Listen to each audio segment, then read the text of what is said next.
So I wrote this talk. Pull it a little bit closer to you. Just slide it.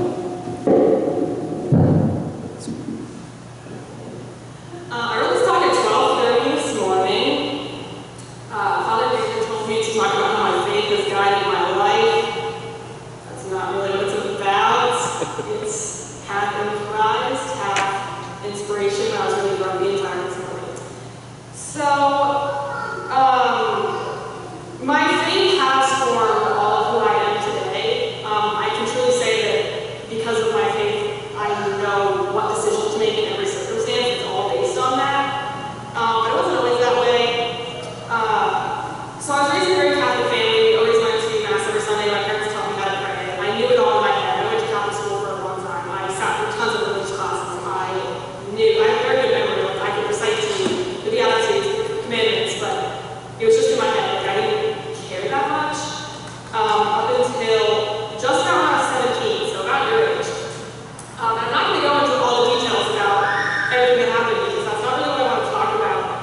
But from probably around 12 to 17 years old, I was super depressed. And it wasn't like oh, I want to kill myself depressed. It was just I had nothing in my life giving me joy. I didn't have good friends. I didn't enjoy school. I didn't have a strong faith life. I really was just unhappy every day. And the only thing that I always thought about was I can hope one day when I'm 30 or something, I'm happy. I wanted to be married. I wanted to have kids. I wanted to be happy one day. And that's kind of what pushed me through a lot of years of just like not caring about anything. But I also want to say, so I had struggled with a lot of health-related issues right before I turned 17, well, like for years, a decade, right before I turned 17. And that August of that year, I just had a really bad day, and I prayed to God. I was like, please, I know in my head how important faith is. Please change my heart. Like, that is, you hear all these stories about amazing things. That is the only thing that I can imagine that can get me through everything. And it's in the Bible, ask and you shall receive. So that happened about in August, and my birthday's in October, and right around my 17th birthday, all of a sudden, I was just so intrigued to learn more about faith. Even though I already knew. I remember I was supposed to be studying for finals. I did not. I spent hours just reading and reading on the internet, like those, 2 a.m. Traps you fall into, where I read about one saying and then I get an advertisement for another. And I just kept reading and reading, and I just fell in love with our faith, with the Lord, and with our Blessed Mother. And as incredible as that was, I started to be happier and enjoy life more.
God, it's in your hands. Like, you're going to provide for me, you're going to take care of me.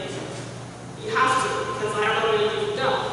Coincidentally, I met incredible, incredible people. And a future husband. So no matter where you are, God provides. And I did not struggle with, I had bad anxiety. I had so many panic attacks before going to college, and I can count on one hand the number of panic attacks that I had my freshman year of college. Like, God really does provide. And just having, I really thought WPI, you know anything about WPI, it's very secular school. And I was not expecting the Daily Club to be good at all, but I had just come from this incredible faith experience with these great friends, consecrating myself to Mary. It was unbelievable, and I was so nervous, and then I went to WPI, and there was this incredible Daily Club, like, who had events all the time, who had people who knew Thomas Aquinas, and like his proofs for God's existence, and like would have that in a conversation, and I was just like, what the heck, how did this happen in this school, in Worcester, surrounded by other Catholic schools, like, how are we the best? But we are. So, like, I just met these incredible people, and God has blessed me so much with my friends, helping me along the way. And I don't know where I'd be without them, because as much as He formed my faith and my morals, you're only so strong by yourself.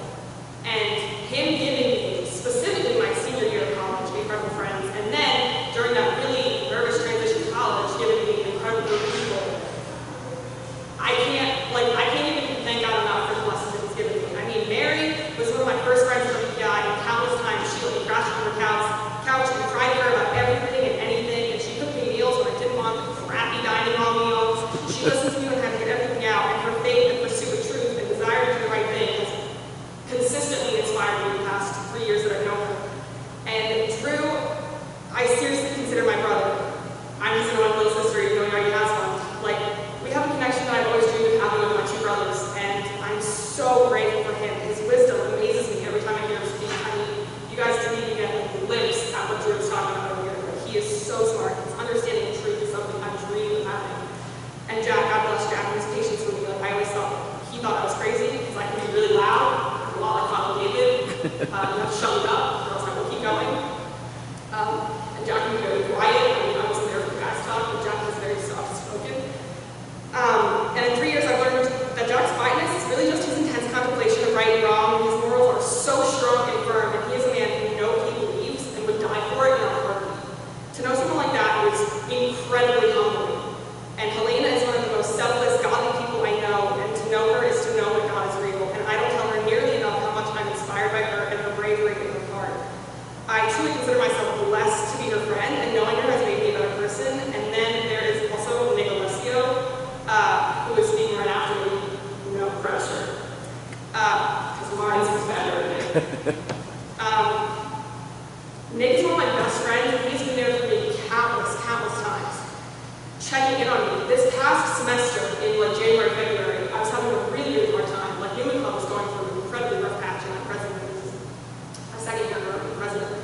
We were going through one of the worst times ever, and I put up a lot of walls because I hate being vulnerable. It's why I hate public speaking. I don't want anyone to know me. I like living my own private life.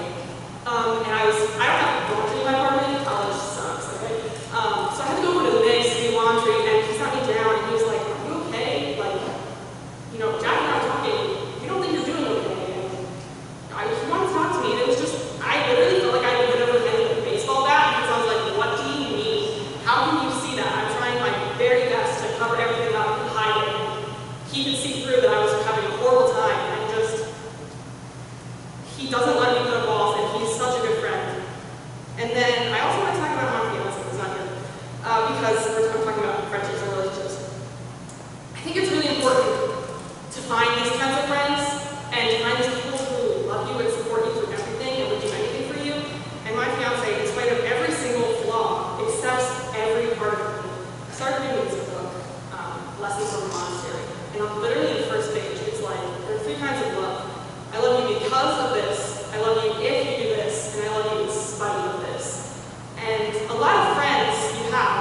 Friendships have changed my life. And I kind of touched on it, but there are three kinds of friends: use, pleasure, and virtue. And friends of use: oh, you're in my chemistry class, let's do homework together. Friends of pleasure: oh, you like to play basketball, let's play basketball together. Friends of virtue are people who will push you to be your best self, no matter how hard it is, who want you to get to heaven, and who say, hey, you know what, you're being a real idiot right now, pull yourself together because you're better than this. People who are there for you and encourage you, no matter how hard it is, who stick by you through thick and thin, and who care about your, not only your physical health and your emotional health, but your spiritual health. So you guys are almost adults. You're going to college in like a year or two. You might meet some really crappy people, but I really encourage you to find the good ones. And it may take time, but you will, because God provides for you, no matter what. My faith is very much guiding my life. It set my standards and my values, and I knew what I wanted in a husband when I refused to settle. And I got a great guy. I knew what I wanted in friends once I realized what I knew what I wanted. Like, don't let yourself be clouded by toxic friendships who lead you away from the faith, who lead you into sin and into more temptation. A grace that God gave me was knowing what I wanted and not settling ever. And I really hope that you guys all pray for that as well, because I don't know if you're getting the message, but friendship is important. So I